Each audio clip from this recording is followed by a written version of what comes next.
The first assumption we will discuss is linearity. As we explained, a linear regression is the simplest non-trivial relationship. It is called linear because the equation is linear. Each independent variable is multiplied by a coefficient and summed up to predict the value of the dependent variable. How can you verify if the relationship between two variables is linear? The easiest way is to choose an independent variable x1 and plot it against the dependent y on a scatter plot. If the data points form a pattern that looks like a straight line, then a linear regression model is suitable.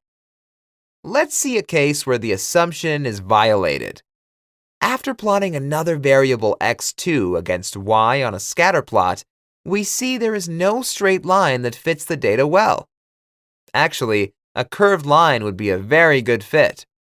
Using a linear regression would not be appropriate. All clear? Linearity seems restrictive, but there are easy fixes for it. You can run a nonlinear regression, as we will do in the next section, or transform your relationship. There are exponential and logarithmical transformations that help with that. The quadratic relationship we saw in this video could be easily transformed into a straight line with the appropriate methods. The takeaway is, if the relationship is nonlinear, you should not use the data before transforming it appropriately. That summarized linearity. Next assumption is endogeneity of regressors. What exactly does it mean? Well, we'll see in the next lesson. Thanks for watching.